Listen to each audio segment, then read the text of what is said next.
मीरा कौन थी? भगवान श्री कृष्ण के साथ मीराबाई का क्या रिश्ता था?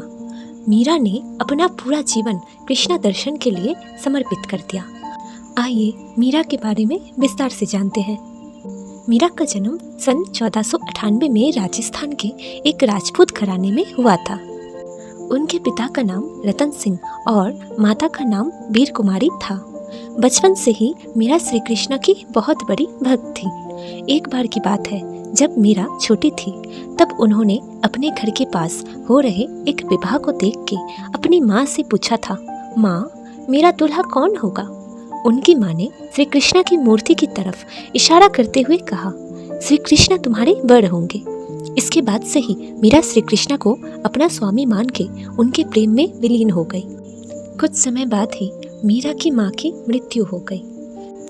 जब मीरा बड़ी हुई तो उसको विश्वास था कि एक दिन श्री कृष्ण उसे दर्शन देंगे और उससे शादी करेंगे। मीरा बेहद खूबसूरत थी और स्वभाव की कोमल थी।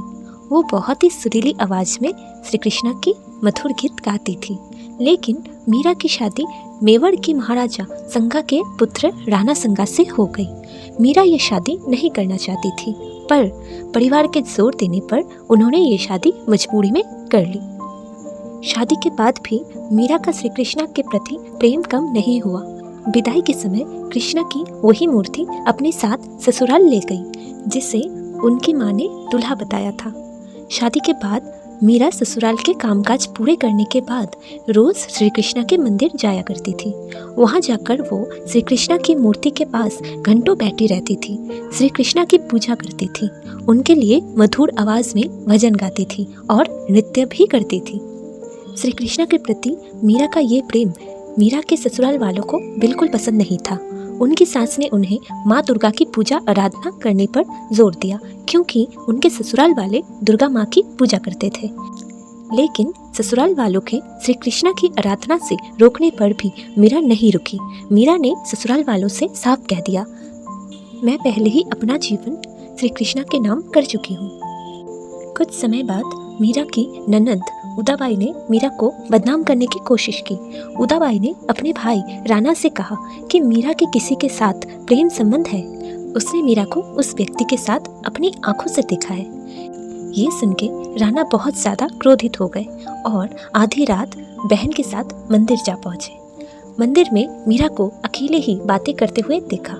ये देखने के बाद राणा गुस्से से ऊंची आवाज़ में कहा, मीरा, अपने जिस प्रेमी से तुम बात कर रही थी उसे मेरे सामने लेकर आओ।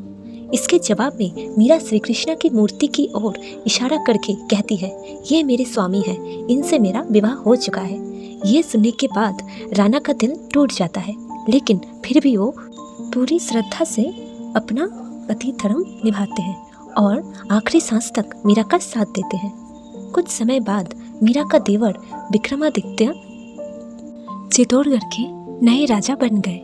उनको कृष्णा के प्रति मीरा की भक्ति और लोगों के साथ मिलना जुलना पसंद नहीं था। उन्होंने मीरा को मारने के कई प्रयास किए, लेकिन उनके सारे प्रयास विफल रहे।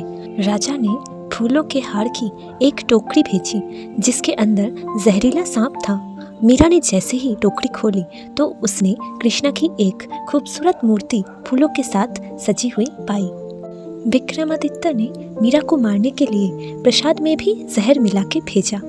मीरा जानती थी कि उस प्रसाद में जहर है, फिर भी मीरा ने वो जहरीला प्रसाद ग्रहण कर लिया, क्योंकि उन्हें विश्वास था कि कृष्णा उनको जहर से बचा लेंगे।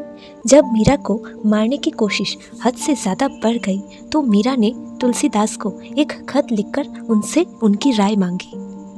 तुलसीदास ने जवाब में लिखते हुए कहा, उन्हें त्याग दो जो तुम्हें नहीं समझ सकते हैं। भगवान के लिए प्रेम ही सच्चा प्रेम होता है, दूसरे रिश्ते झूठे होते हैं। मीरा का जीवन उस समय पूरी तरह बदल गया जब अकबर और तानसेन भेष बदल के मीरा के गाने सुनने चित्तौड़गढ़ के मंदिर आ पहुंचे। उन्होंने मीरा के पवित्र चरण छूकर कीमती माला कृष्णा की मूर्ति के आगे रख दी। जैसे ही राणा को ये सूचना मिली वो बेहद क्रोधित हो गए, जिसके बाद उन्होंने गुस्से से मीरा को कहा कि जाकर डूब मरो और जीवन में कभी भी अपना चेहरा मत दिखाना। तुम्हारी वजह से मेरी और मेरे परिवार की बहुत बदनामी हो चुकी है।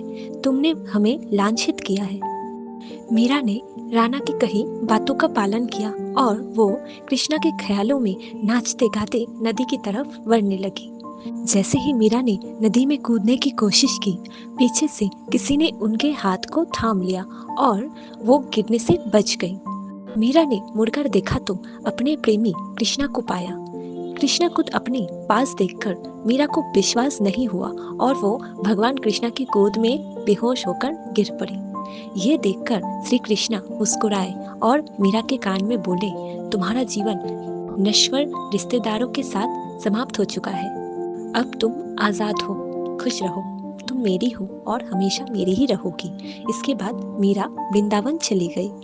मीरा के वृंदावन चले जाने पर राणा वृंदावन आकर मीरा से माफ़ी मांगते हैं और अपने साथ चलने को कहते हैं, लेकिन मीरा साथ चलने से इनकार कर देती है और कहती है मेरा जीवन कृष्णा से जुड़ा है। ये सुनने के बाद पहली बार राणा कृष्णा के प्रति मीरा के प्रेम की भावना को समझते हैं और वृंदावन से लौट जाते हैं। लेकिन कुछ समय बाद मीरा भी मेवाड़ लौट जाती है और अपने पति राणा से विनती करती है कि वो उन्हें कृष्णा के मंदिर में रहने की अनुमति दे। माना जाता है कि जन्माष्टमी के पर्व पर द्वारिका में कृष्णा के मंदिर में मीरा कृष्णा से कहती है कि ओ गिरधारी, क्या आप मुझे बुला रहे हो? मैं आ रही हूँ। मीरा को ये कहते सुन राणा और वहाँ मौजूद सभी लोग हैरान हो जाते हैं। माना जाता है कि कृष्णा को पुकारते ही मीरा में एक तरह का प्रकाश उत्पन्न हुआ और मंदिर के द्वार खुद से बंद हो गए। जब द्वार खुलते हैं तो मीरा की साड़ी कृष्ण भगवान की मूर्ति पर लिपटी हुई होती है, लेकिन मंदिर में मीरा नहीं होती। सिर्फ बांसुरी की आवाज़ सुनाई देती है। मीरा कृष्णा की मूर्ति में ही समा गई थी।